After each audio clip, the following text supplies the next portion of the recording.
Morning. How are you? It's been great, hasn't it? I've been blown away by the whole thing. In fact, I'm leaving.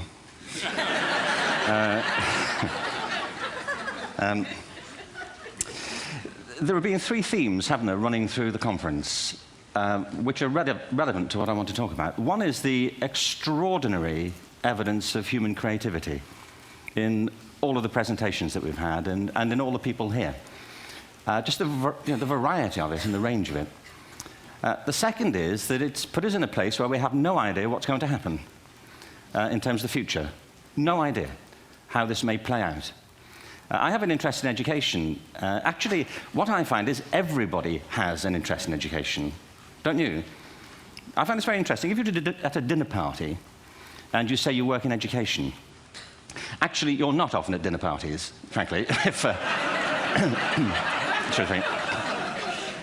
if you work in education. You're not asked, you know,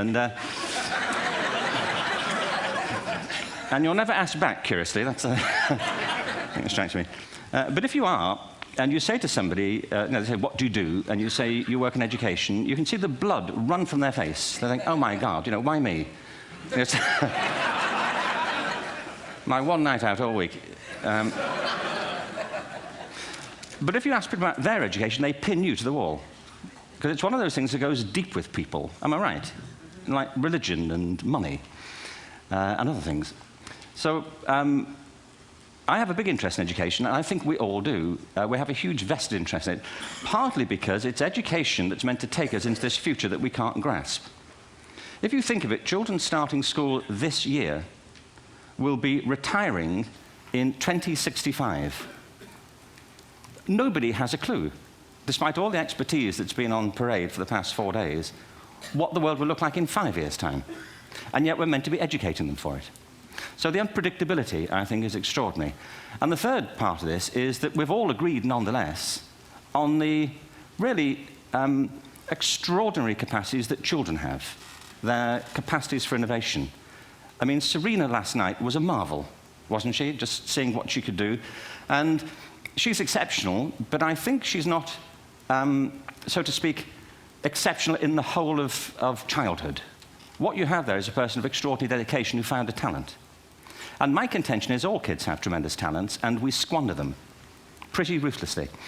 So I want to talk about education, and I want to talk about creativity. My contention is that creativity now is as important in education as literacy, and we should treat it with the same status. Thank you.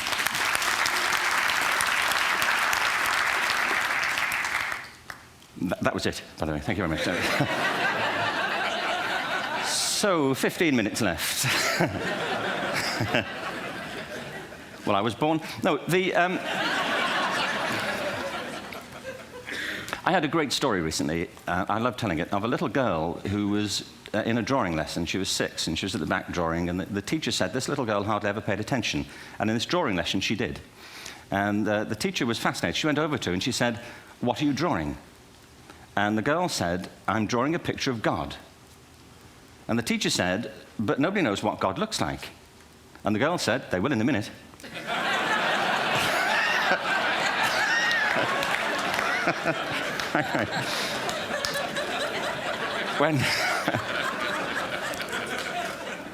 When my son was 4 in England, actually he was 4 everywhere, to be honest. I mean, if we're being strict about it, wherever he went, he was 4 that year. But he was in the Nativity play. Do you remember the story? No, it was big. It was a big story. Mel Gibson did the sequel. You may have seen it. I don't know. It was Nativity 2. But James got the part of Joseph, which we were thrilled about. We consider this to be one of the lead parts. We had the place crammed full of agents and T-shirts, you know. James Robinson is Joseph. He didn't have to speak, but do you know the bit where the 3 kings come in? They come in bearing gifts, and they bring gold, frankincense, and myrrh. This really happened. We're sitting there, and they, I think, just went out of sequence. Because we talked to the little boy afterwards and said, you know, are you OK with that? And they said, yeah, why was that wrong? They just switched. I think that was it. Anyway, the 3 boys came in, little 4-year-olds with tea towels on their heads, and they put these boxes down. The first boy said, I bring you gold. And the second boy said, I bring you myrrh. And the third boy said, Frank sent this.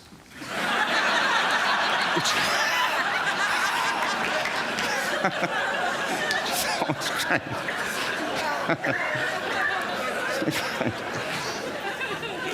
What these things have in common, you see, is that kids will take a chance. You know, if they don't know, they'll have a go. Am I right? They're not frightened of being wrong. Now, I don't mean to say that being wrong is the same thing as being creative. What we do know is, if you're not prepared to be wrong, you'll never come up with anything original. If you're not prepared to be wrong. And by the time they get to be adults, most kids have lost that capacity. They have become frightened of being wrong. And we run our companies this, by the way. We stigmatize mistakes. And we're now running national education systems where mistakes are the worst thing you can make. And the result is that we are educating people out of their creative capacities. Picasso once said this. He said that all children are born artists. The problem is to remain an artist as we grow up. I believe this passionately, that we don't grow into creativity, we grow out of it. Or rather, we get educated out of it. So why is this? I lived in Stratford-on-Avon until about 5 years ago. In fact, we moved from Stratford to Los Angeles. So you can imagine what a seamless transition, this was from LA. Actually, we lived in a place called Snitterfield, just outside Stratford, which is where Shakespeare's father was born. Are you struck by a new thought? I was. You don't think of Shakespeare having a father, do you?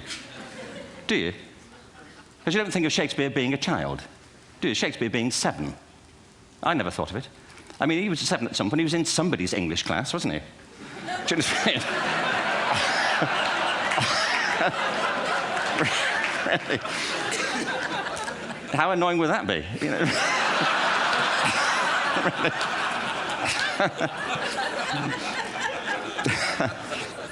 Must try harder. Being sent to bed by his dad, to Shakespeare. Go to bed now, to William Shakespeare, and put the pencil down, and stop speaking like that. It's confusing everybody.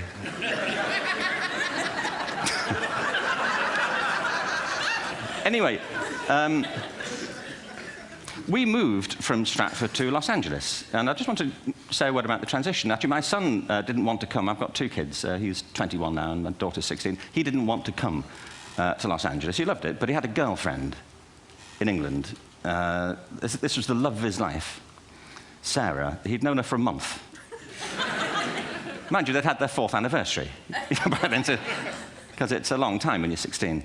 Anyway, he was really upset on the plane. He said, "I'll never find another girl like Sarah." And we were rather pleased about that, frankly, because she was...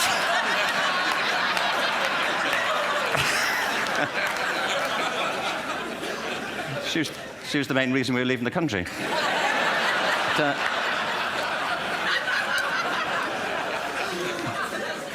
But something strikes you when you move to America and when you travel around the world. Every education system on Earth has the same hierarchy of subjects. Everyone, doesn't matter where you go. You think it would be otherwise, but it isn't. At the top are mathematics and languages, then the humanities, and at the bottom are the arts, everywhere on Earth. And in pretty much every system, too, there's a hierarchy within the arts. Art and music are normally given a higher status in schools than drama and dance. There isn't an education system on the planet that teaches dance every day to children the way we teach them mathematics. Why? Why not? I think this is rather important. I think maths is very important, but so is dance. Children dance all the time if they're allowed to. We all do. We all have bodies, don't we? Did I miss a meeting? I mean, I think... Truthfully, what happens is, as children grow up, we start to educate them progressively from the waist up.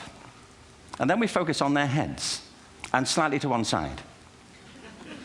If you were to visit education as an alien and say, what's it for, public education, I think you'd have to conclude, if you look at the output, who really succeeds by this? Who does everything they should? Who gets all the brownie points? Who are the winners? I think you'd have to conclude the whole purpose of public education throughout the world is to produce university professors. Isn't it? They're the people who come out the top. And now, I used to be one. So there, And I like university professors, but, we shouldn't hold them up as the high watermark of all human achievement. They're just a form of life. Another form of life. But they're rather curious, and I say this out of affection for them. There's something curious about professors. In my experience, not all of them, but typically, they live in their heads. They live up there. and slightly to one side. They're disembodied, you know, in a kind of literal way. You know, they look upon their body as a form of transport for their heads. You know, it's... Don't they? It's a way of getting their head to meetings.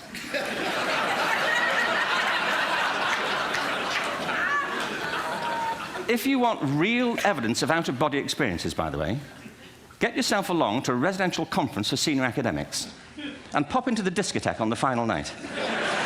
And there you will see it, grown men and women writhing uncontrollably off the beat,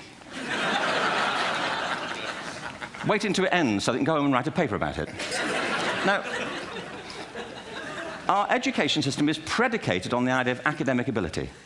And there's a reason. The whole system was invented around the world. There were no public systems of education really before the 19th century. They all came into being to meet the needs of industrialism. So the hierarchy is rooted on two ideas. Number one, that the most useful subjects for work are at the top. So you were probably steered benignly away from things at school when you were a kid, things you liked, on the grounds you would never get a job doing that. Is that right? Don't do music, you're not going to be a musician. Don't do art, you won't be an artist. Benign advice, now profoundly mistaken. The whole world is engulfed in a revolution. And the second is academic ability, which has really come to dominate our view of intelligence because the universities designed the system in their image. If you think of it, the whole system of public education around the world is a protracted process of university entrance. And the consequence is that many highly talented, brilliant, creative people think they're not, because the thing they were good at school wasn't valued or was actually stigmatized. And I think we can't afford to go on that way. In the next 30 years, according to UNESCO, more people worldwide will be graduating through education than since the beginning of history. More people. And it's the combination of all the things we've talked about, technology and its transformational effect on work, and demography and the huge explosion in population. Suddenly, degrees aren't worth anything. Isn't that true? When I was a student, if you had a degree, you had a job. If you didn't have a job, it's because you didn't want one. And I didn't want one, frankly. So,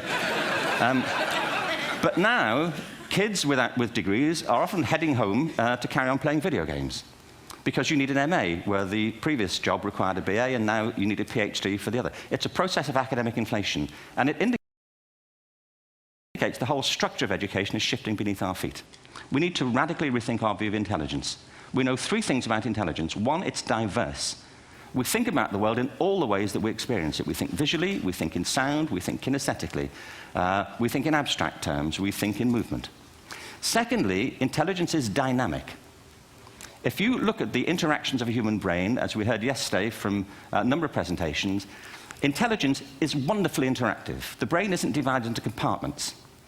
In fact, creativity, which I define as the process of having original ideas that have value, more often than not, comes about through the interaction of different disciplinary ways of seeing things. The brain is intentionally, by the way, there's a shaft of nerves that joins the two halves of the brain called the corpus callosum. It's thicker in women. Following on from Helen yesterday, I think this is probably why women are better at multitasking. Because you are, aren't you? There's a raft of research, but I know it from my personal life. If my wife is cooking a meal at home, which is not often, thankfully, but you know, if she's doing, she's good at some things. But if she's cooking, you know, she's dealing with people on the phone, she's talking to the kids, she's painting the ceiling, you know, she's doing open heart surgery over here. If I'm cooking, the door is shut, the kids are out, the phone's on the hook. If she comes in, I get annoyed. I say, Terry, please, I'm trying to fry an egg in here. You know, really.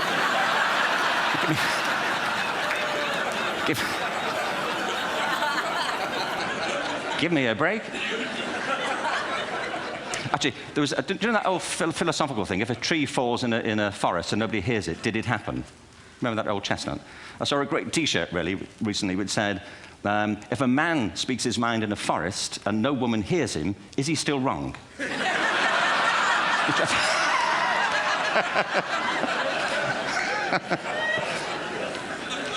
And the third thing about intelligence is it's distinct.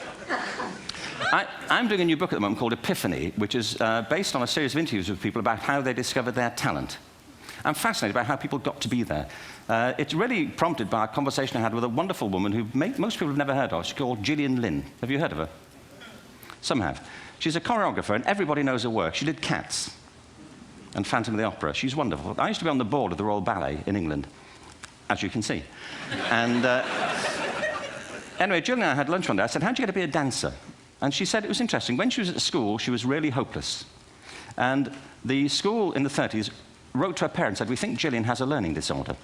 She couldn't concentrate. She was fidgeting. I think now they'd say she had ADHD. Wouldn't you? But this was the 1930s, and ADHD hadn't been invented, at this point. So it wasn't an available condition. People weren't aware they could have that. Anyway, she went to see this specialist. So this oak-panelled room, and she was there with her mother, and she was led and sat on this chair at the end, and she sat on her hands for 20 minutes while this man talked to her mother about all the problems Gillian was having at school. And at the end of it, because she was disturbing people, her homework was always late and so on, little kid of 8, in the end, the doctor went and sat next to Gillian and said, Gillian, I've listened to all these things that your mother's told me. I need to speak to her privately.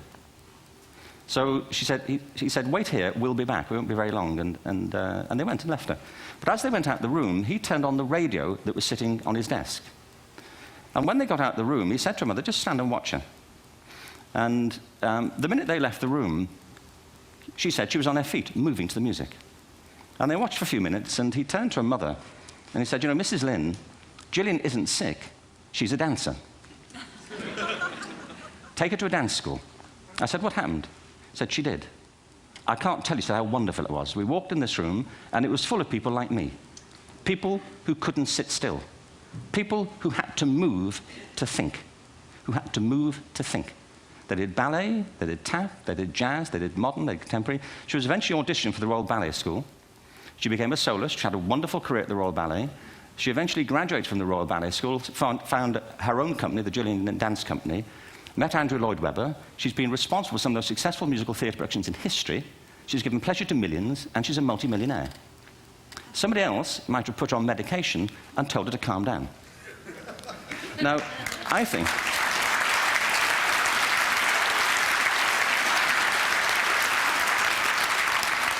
What I think it comes to is this. Al Gore spoke the other night about ecology and the revolution that was triggered by Rachel Carson.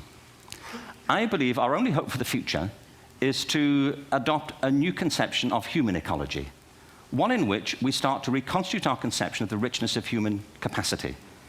Our education system has mined our minds in the way that we've strip-mined the earth for a particular commodity, and for the future, it won't serve us.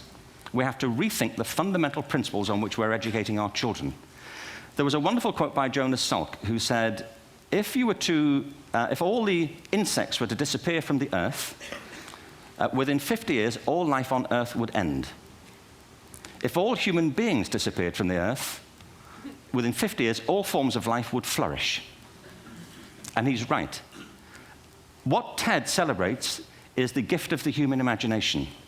We have to be careful now that we use this gift wisely and that we avert some of the scenarios that we've talked about. And the only way we'll do it is by seeing our creative capacities for the richness they are and seeing our children for the hope that they are.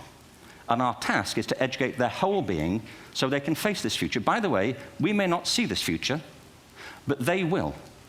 And our job is to help them make something of it. Thank you very much. Bravo. Here.